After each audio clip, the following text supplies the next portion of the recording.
Student welcome to this video. कक्षा 9वीं गणित के लिए अर्धवार्षिक पेपर हम देख रहे थे और मैंने आपको इसके पिछले 2 वीडियोस और बता दिए हैं, जिसमें मैंने जितने प्रश्न बता दिए हैं उसके आगे के अब मैं दिखाने वाला हूं इस वीडियो में।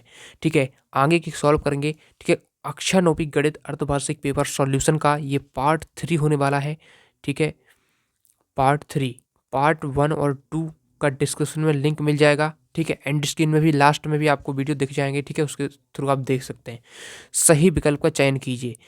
ये सही विकल्प है, मैंने आपको पार्ट फर्स्ट में सॉल्व करा दिए हैं। पार्ट फर्स्ट आप टेलीग्राम चैनल पे जाके देख सकते हैं। ठीक है, उसके बाद देखिए यहाँ पर सभी प्रश्न हो जाते हैं हमारे ये रिक्त स्थान, और मैंने ये आंसर बता दिए हैं आपको पार्ट फर्स्ट के वीडियो में, तो वहाँ से आप पार्ट फर्स्ट का वीडियो देख सकते हैं। ठीक है, इस प्रकार से आपका पूरा पेपर रहने वाला है ये। ठीक है, ठीक है, सभी जिलों के जो पेपर हैं वो अलग अलग आ रहे हैं, इसलिए आप क्या करें, सभी पेपर जो मैं बता रहा हूँ पूरे कर लें। ठीक है, तो सभी जिलों से मैंने कांटेक्ट बना रखा है, तो सभी जिलों से क्वेश्चन जो है मैं इसमें बता रहा हूँ। ठीक है, तो देख सकते हैं ये सभी प्रश्न है 14 का है। ठीक है, देखिए मैंने आपको 9, 10, 11, 12, 13 यहाँ तक पूरे कंप्लीट करवा दिए थे। ठीक है, इसके आगे प्रश्न क्रमांक 14 से आगे के तक के जितने प्रश्न हैं पूरे हमें उत्तर देखने हैं, तो चलिए हम देखते हैं पूरे यहाँ तक। ठीक है, तो देखिए प्रश्न क्रमांक 14 क्या कर रहा है, इसमें कह रहा है निम्नलिखित आकृति में x और y का मान जो है हमें ज्ञात करने हैं। ठीक है, तो देख सकते हैं इस आकृति में x और y का मान ज्ञात करना है। ध्यान से देखिएगा, यहाँ पर 50 डिग्री का कोण है और x यहाँ पर हमें पता नहीं है। तो हमें पता है कि ये टोटल जो कोण बन रहा है यहाँ से यहाँ तक ये 180 बन रहा है। ठीक है, और तो हम 180 ऐसा लिखेंगे, हल लिखेंगे यहाँ पर। ठीक है, हल डाल लेना है आपको, और कैसे लिखना है पूरा मैं बता रहा हूँ प्रॉपर। ठीक है, तो देखिए कैसे लिखना है, आप सबको पता है x और जो 50 हैं वो क्या है, रैखिक युग्म है ये दोनों। तो हम लिखेंगे x प्लस 50। ठीक है, 50 डिग्री बराबर हो जाएगा अपना 180, क्योंकि हमें पता है कि पूरा यहाँ से यहाँ तक 180 होता है। कोई भी आप देख सकते हैं एक रेखा पर ये पूरा कोण ये पूरा 180 डिग्री होता है। ठीक है, तो यहाँ पर टोटल बन रहा है तो 180 हो जाएगा ये हमारा यहाँ, तो 180। ठीक है, यहाँ पर साइड में लिख सकते हैं रैखिक युग्म।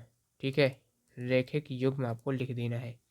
अब देखिए यहाँ पर हमारा x जो निकल के आ जाएगा 150 में से 180 में से 50 घटा देंगे तो अपना जो x निकल आएगा वो आ जाएगा 30 डिग्री। ठीक है, 30 डिग्री का जो है हमारा 130 डिग्री आ जाएगा। ठीक है, तो 130 डिग्री हमारा कितना आ जाएगा, ये x कोण आ जाएगा। साथ ही फिर लिखना है, साथ ही हमें जो बाई है, बाई देख सकते हैं ये जो बाई है, ये जो बाई कोण है।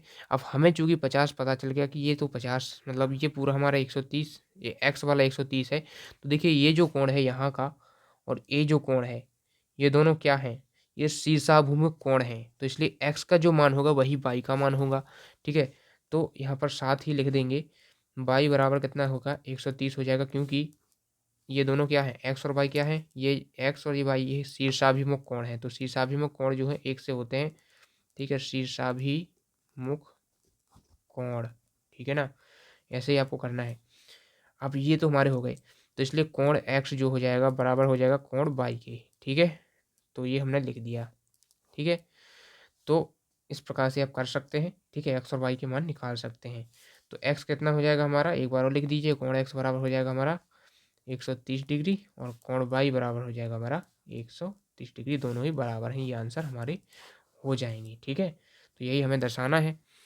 हो गया अपना। ठीक है, अगला प्रश्न देखते हैं। इसमें देखिए अगला प्रश्न अथवा वाला दिया है, दी गई आकृति में पी क्यू आर की भुजाओं पी क्यू और आर क्यू को क्रमशः बिंदु एस व टी तक बढ़ाया गया है। यदि कोण एस पी आर यानी कि ये यहाँ पर कोण बन रहा है एस पी आर, ये 135 है, ये तो 135 दिया है, और कोण पी क्यू मतलब पी क्यू टी ये वाला जो कोण इसमें बता रहा है ये 110 है। ठीक है, ये वाला, ये बाहर वाला 110 है। तो कोण पी आर क्यू ये वाला ज्ञात करना है, पी आर क्यू मतलब ये वाला जो कोण है ये हमें पता नहीं है, ये वाला ज्ञात करना है। ठीक है, तो इसको कैसे करेंगे, तो चलिए इसको हम देख लेते हैं, हल डाल देंगे आप प्रश्न क्रमांक। ठीक है, ये कौन सा इसका अथवा वाला है, अथवा जरूरी इसलिए है, तो इसलिए है क्योंकि पता नहीं कौन से जिले में आपका आ जाए। ठीक है, इसलिए आपको जरूरी है अथवा सहित करना। तो प्रश्न 14 का है। ठीक है, अथवा वाला है, अथवा इसको डालेंगे, हल लिखेंगे। आप देखिए कैसे लिखना है इसका अथवा वाला, हमें ये रहा है इसका। ठीक है, इसका देखिए,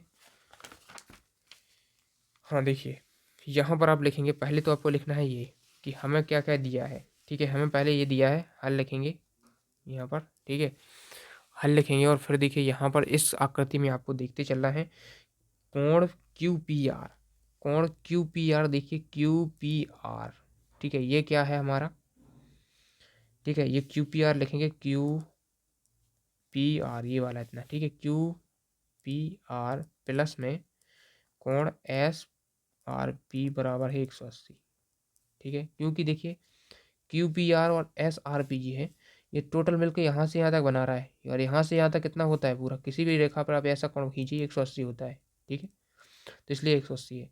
और हमें जो पता है कि ये हमारा SPR कितना है, SPR जो है हमारा 135 दिया है, इसमें दिया ही है आकृति में, तो 135 रख देंगे यहाँ पर। तो कोण QPR प्लस के 135 बराबर में 180, ठीक है। अब इसमें से ये हमें निकालना है, तो ये हमारा निकल आएगा कोण QPR बराबर, इसको में से घटा देंगे 180 में से, क्योंकि पक्षांतर कर देंगे हम, ठीक है। तो इतना निकलेगा हमारा, कितना निकलेगा, ये निकलेगा हमारा 45 डिग्री, ठीक है। तो कोण QPR निकलेगा हमारा 45 डिग्री, ठीक है। तो ये जो कोण आ जाएगा QPR, ये इतना हमारा 45 डिग्री आ चुका है अब, ठीक है, ये हमने निकाल लिया 45 डिग्री। हमें तो ज्ञात करना है PRQ, हमें ज्ञात करना है ये वाला, तो ये तो अभी निकला नहीं है, तो कैसे निकालेंगे, चलिए इसको आगे देखते हैं हम। अब हम क्या करेंगे, हमारा ये निकल गया, ठीक है। अब हम लगा देंगे यहाँ पर बहस कोण प्रमेय। बहस कोण प्रमेय कैसी होती है कि देखिए यहाँ पर जो बाहरी कोण है TQP, ठीक है, कोण TQP बराबर में होगा, TQP किसके बराबर होगा, त्रिभुज के अंतः जो दो कोण हैं, ठीक है, ये जो ये कोण बन रहा है और ये कोण, इनके बराबर होता है ये, ठीक है। तो अंदर के कोण है कोण QPR प्लस कोण PRQ,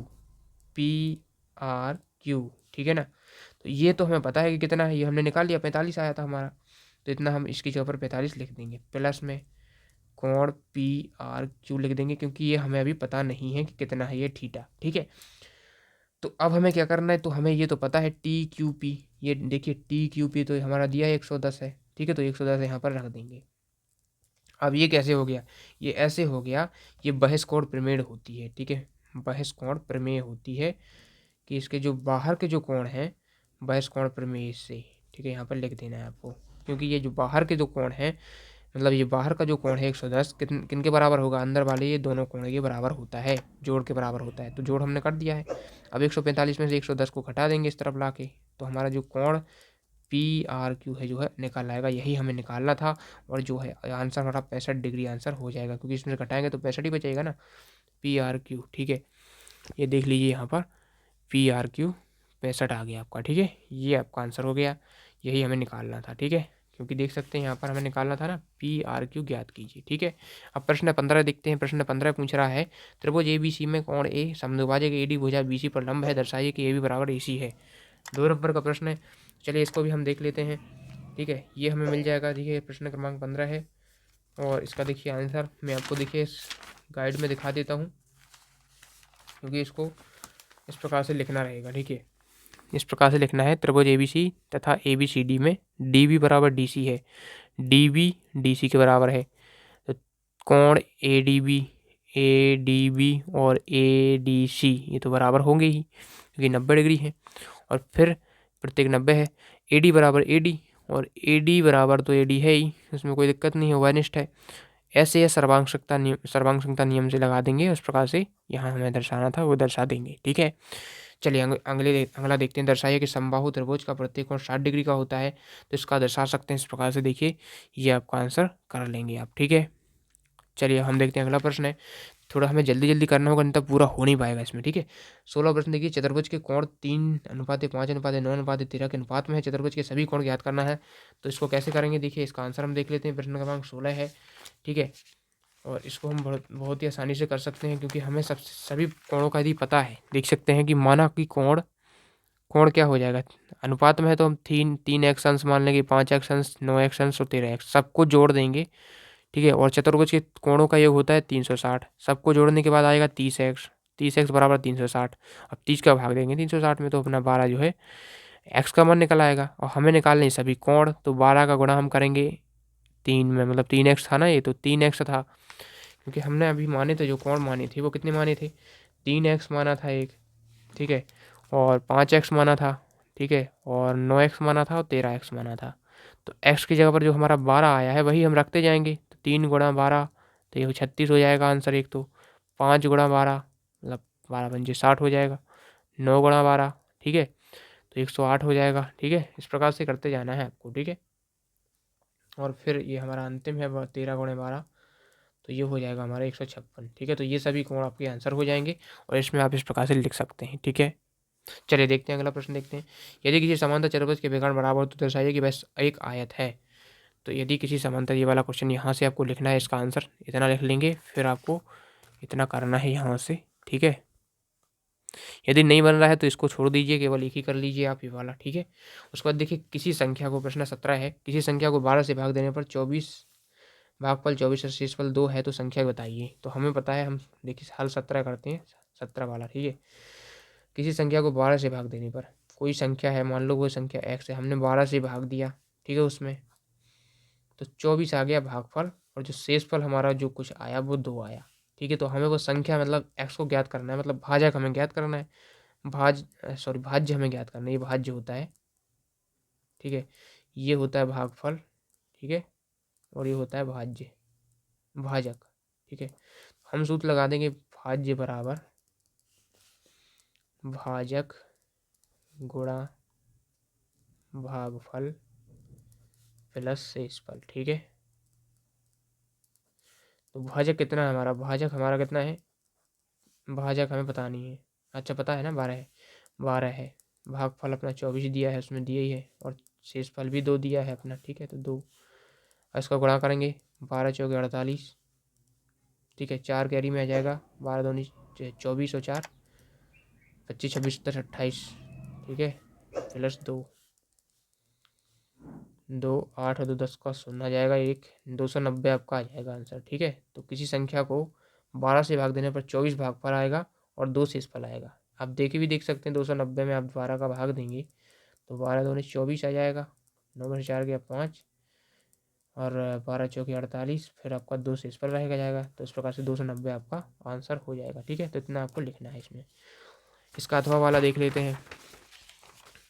शीला ने एक बैंक को 14,400 रुपये प्रति माह बराबर किस्तों में 12 माह तक अदा किए। उसकी एक माह की किस्त कितने रुपए की थी। जो 18वां प्रश्न, मतलब 17 का अथवा देख लीजिए, 17 अथवा।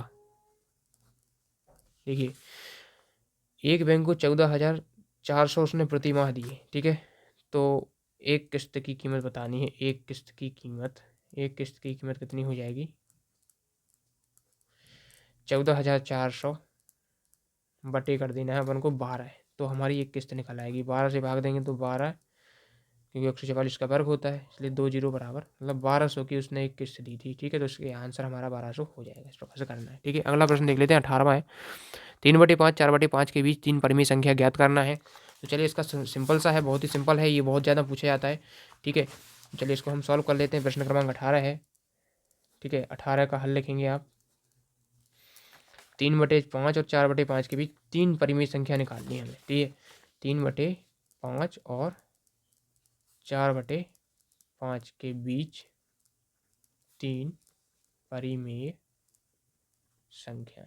ठीक है, 3 निकाल ली हैं, इसका मतलब है कि हमें इसके अंश और हर में 4 से गुणा करना होगा। जितनी हमें संख्या निकाल ली है, तो उससे एक अधिक। ठीक है, एक अधिक कितना हो जाएगा, 4। उससे एक अधिक का इसके अंश और हर में गुणा करेंगे। तो पहली हमारी 3/5 है, तो पहली हम लिख लेंगे संख्या 3/5। इसमें गुणा करेंगे, जो हमने 3 और 1 4, मतलब इससे एक अधिक, जितनी निकालनी है उससे एक अधिक। हमें 3 निकालनी है, 3 से एक अधिक मतलब 4 होता है। तो 4 का हम इसमें देखिए ऊपर नीचे गुणा कर देंगे, तो कितना आ जाएगा, 3 चौके 12 और 5 चौके 20 आ जाएगा। और दूसरी संख्या लेंगे, 4/5 लेंगे।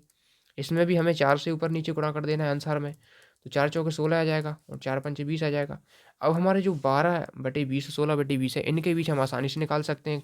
कितनी संख्या निकालनी है हमें, 3 निकालनी है। ठीक है, तो 12 के बाद आएगी 13/20, ठीक है, और 14/20, और साथ ही 15/20। ठीक है, तो ये तीनों ही आपकी हो जाएंगी परिमेय संख्याएं। ठीक है, तो इसका आंसर हो जाएगा हमारा 3 परिमेय संख्या कितनी हो जाएंगी, संख्याएं। ठीक है, मैं राइटिंग को उतना ध्यान नहीं दे रहा हूँ, जल्दी जल्दी लिख रहा हूँ, आप लोग अच्छे से लिखिए पेपर में। ठीक है, 14/20 और 15/20 ये आंसर हो जाएगा। ठीक है, इस प्रकार से। अब देखिए हमारा 19वां प्रश्न, निम्नलिखित बहुपदों के लिए ज्ञात कीजिए। इसके लिए क्या ज्ञात करना है, पी एक्स है तो यहाँ पर आपको पी नॉट ज्ञात करना है। ठीक है, पी नॉट यानी पी जीरो ज्ञात करना है। ठीक है, तो इसके लिए पी जीरो ज्ञात करना है, तो पी जीरो है, पी वन है, कोई भी आपसे पूछे तो करना कैसे है वो बता देता हूँ मैं। देखिए यहाँ पर 19वां प्रश्न है, यहाँ पर x की जगह पर जीरो रखना है, तो मतलब x की जगह पर यहाँ पर जीरो करोगे तो पूरे में हो जाएगा जीरो, जहाँ जहाँ x है उसकी चाहे घात कोई भी हो सब जगह जीरो हो जाएगा। ठीक है, तो हम निकालेंगे हल 19वां प्रश्न। ठीक है, 19 का हल देखते हैं। पहला हमने लिखा पी एक्स बराबर लिख लिया 2x की घात 3 प्लस 3x की घात 2 प्लस 4x-5। हमें पी की घात यहाँ पर क्या करना है, जीरो करना है, तो यहाँ पर पी जीरो करेंगे हम, तो क्या आ जाएगा हमारा 2x की घात मतलब x तो हम जीरो रखेंगे, 0 की घात 3 प्लस 3 यहाँ पर भी 0 की घात 2 प्लस 4 यहाँ पर x की यहाँ पर 0-5। तो 2 गुणा 0 का मतलब 0 प्लस 3 0 का मतलब 0 प्लस 4 का मतलब 0-5। तो ये तो सब जीरो हो जाएगा, 2 का गुणा किसी भी संख्या में 0 का गुणा हो 0 ही होता है।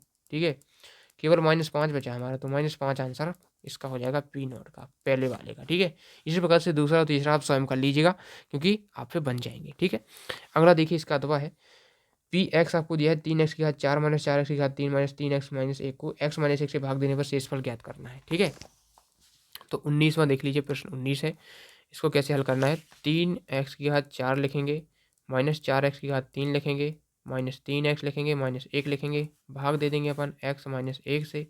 तो पहले तो हम लिखाएंगे यहाँ पर 3x की घात 3, तभी तो इसमें मतलब इसके बराबर होगा, तो 3 का गुणा करेंगे इसमें, तो 3x की घात, ये अब 3 घात है, एक इसमें है तो 4 हो जाएगी। ठीक है, और फिर इससे होगा, इस एक माइनस से होगा तो इसका गुणा करेंगे, 3 एकम 3 और माइनस 3x की घात 3 हो जाएगा। यहाँ पर चिन्ह बदल देंगे तो ये कट जाएगा, यहाँ पर बचेगा ये माइनस का x की घात 3, क्योंकि 4 में से 3 जाएगा तो 1 बचेगा, लेकिन चिन्ह बड़ी संख्या 4 है तो इसलिए -3x इसको उतार लेंगे ज्यों का त्यों, और -1 को भी उतार लेंगे। ठीक है, अब हमें क्या चाहिए, यहाँ पर हमें x तो है लेकिन अभी 2x और चाहिए, और वो भी माइनस में चाहिए, तो -x2 मतलब x की घात 2 गुणा करेंगे तो -x की घात 3 आ जाएगा, फिर गुणा करेंगे तो -x minus minus plus x² हो जाएगा। ठीक है, बाकी अभी हम आगे लिखेंगे नहीं। ठीक है, बाकी ज्यों का त्यों लिखेंगे क्योंकि ये हमें इसके बराबर तो आ नहीं रहा है, तो इसलिए हम इसके चिन्ह बदल देंगे, माइनस कर देंगे, इसको कट जाएगा, ये हमारा कितना आ जाएगा, प्लस का x² माइनस का 3x माइनस 1, फिर हम प्लस में कर लेंगे यहाँ पर x, अब x से x करेंगे मतलब x² हो जाएगा ये, और इसका माइनस x हो जाएगा, चिन्ह बदल देंगे। ठीक है, तो ये कट जाएगा, ये कितना हो जाएगा, -2x हो जाएगा और -1।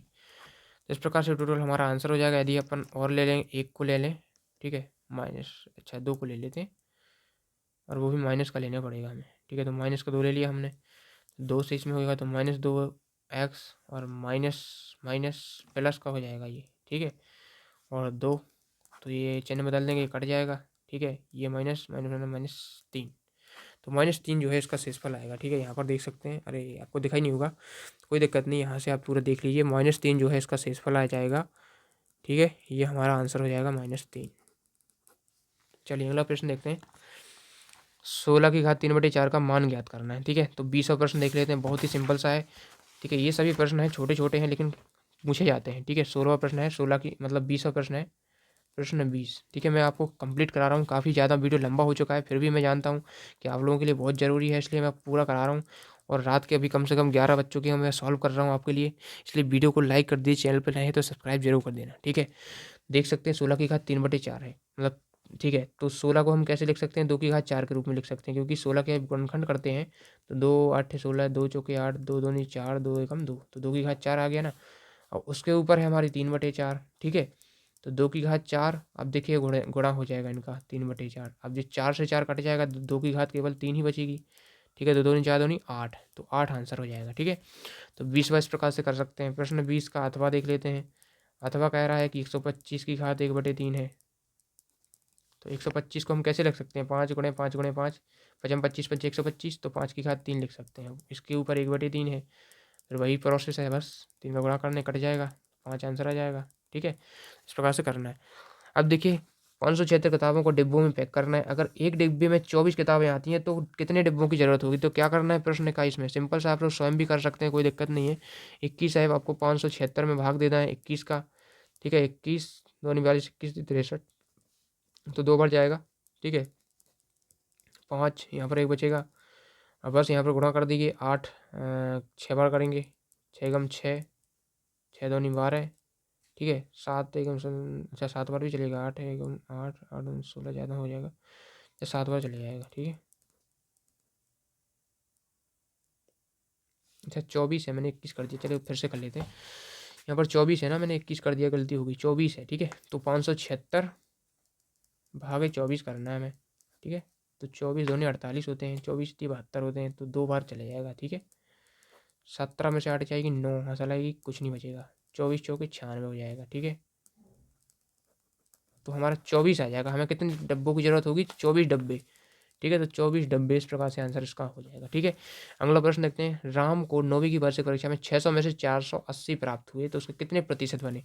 तो सिंपल सा मैं बता दूं प्रश्न 21 का, ठीक है। प्रश्न 21 क्या कह रहा है कि 600 में से 480 प्राप्त हुए, तो 600 में से घटाएंगे अपन 480, कुछ नहीं घटाना नहीं है, चलिए ऐसा लिखते हैं, डायरेक्ट प्रतिशत बनाना है। प्रतिशत बराबर क्या होता है? अर्जित अंक। अर्जित अंक कितने हैं उसके? 480। अर्जित अंक गुणे 100 बटे कितना है? पूर्णांक। पूर्णांक कितना है? 600। बस काट देंगे, 6 8 48, 80% उसका बना है, ठीक है। 80% आंसर हो जाएगा। 22वां प्रश्न देख लीजिए। प्रश्न 22 है। सोनू के पापा ने एक आयताकार खेत, आयताकार खेत मतलब इस प्रकार से होता है, ठीक है। आयताकार खेत के चारों ओर 240 मीटर तार की बाड़ लगाई। यदि खेत की लंबाई 80 मीटर हो, अरे लाइट चली गई, चलिए देखते हैं। इसमें क्या है कि 240 मीटर आयताकार के खेत के चारों ओर, मतलब ये पूरा है उसने 240 मीटर है इसकी, ठीक है, बाढ़ की मतलब लगाई। खेत की लंबाई 80 है, लंबाई उसने दे दी है कि लंबाई है अपनी कितनी? 80, तो चौड़ाई याद करनी है। तो देखिए यदि इसकी हमें पूरी ये पता है, ठीक है, तो ये हमारा क्या होता है? आयत का परिमाप होता है, ठीक है। ये पूरा होता है, ठीक है, ये परिमाप होता है, ठीक है। अच्छा, तो पूरा परिमाप होता है, तो परिमाप बराबर क्या होता है? आयत का 2 गुणा लंबाई धन चौड़ाई होता है, 2 गुणा लंबाई धन चौड़ाई होता है, ठीक है। तो 2 गुणा लंबाई कितनी है? तो पता है 80 है, लेकिन चौड़ाई में पता नहीं है, ठीक है। चौड़ाई निकाल ली है। परिमाप कितनी है? परिमाप तो 240 दे रखा है पेपर में, ठीक है। तो अब हम क्या करेंगे? 2 को इस तरफ भेज देंगे, तो 240 के बटे में 2 आ जाएगा, ठीक है। अच्छा पहले हम गुणा कर लेते हैं इसका, ठीक है। 2 को गुणा करेंगे तो 160 हो जाएगा, प्लस करेंगे 2 गुणा चौड़ाई हो जाएगा, ठीक है। अब इसको हम क्या करेंगे? 160 को इस तरफ भेज देंगे तो घटा देंगे, 240 माइनस 160 हो जाएगा, बराबर में 2 गुणा चौड़ाई रहेगा, ठीक है। तो यहाँ पर बचेगा कितना? 0। 14 में से 6 गई, 8 बचेगा, हासिल आएगी 1, यहाँ पर कुछ नहीं बचेगा, 2 गुणा चौड़ाई बचेगा, ठीक है। अब 2 से काट देंगे 80 को, तो 40 हमारी जो है चौड़ाई आ जाएगी इस खेत की, ठीक है। बस 40 आंसर आपको कर देना है, इस प्रकार से हो जाएगा, ठीक है। अगला प्रश्न भी है इसी प्रकार से है, इसको भी चलिए जल्दी से देख लेते हैं, फिर वीडियो हम समाप्त करेंगे। देखिए एक खेत जिसकी लंबाई 150 मीटर है, इससे 150 मीटर है, चौड़ाई 100 है, तो लंबाई 150 है, चौड़ाई 100 है। 30 प्रकार की कितनी क्यारियाँ बनाई जा सकती हैं? तो पहले हम क्या करेंगे? इसका लंबाई गुणा चौड़ाई से क्या निकाल लेंगे? इसका क्षेत्रफल, तो 150 गुणा 100 कितना आ जाएगा? 15 3 0 1 2 3 15,000 वर्ग मीटर आ जाएगा इसका, ठीक है। ये क्षेत्रफल आ जाएगा। अब 30 वर्ग मीटर की कितनी क्यारी बनाई जा सकती हैं? तो इसका 30 से भाग दे देंगे, ठीक है। तो 3 5 15 500 क्यारियाँ आंसर हो जाएगा, तो 500 क्यारियाँ, ठीक है। ये आपका इसका भी हो जाएगा। चलिए 23वां प्रश्न है, अंतिम प्रश्न है, इसको आप लोग स्वयं करेंगे। यदि नहीं बनता है तो मैं आपको अंत में एक वीडियो बना दूंगा, उसको मैं बता दूंगा। चलिए मिलते हैं अब नेक्स्ट वीडियो में। सब्सक्राइब जरूर करना, क्योंकि काफ़ी ज़्यादा वीडियो लंबा हो गया और इसको बनाने में मुझे बहुत मेहनत लगी है। सब्सक्राइब करना, सारी टेलीग्राम पर भी ज्वाइन जरूर हो जाना।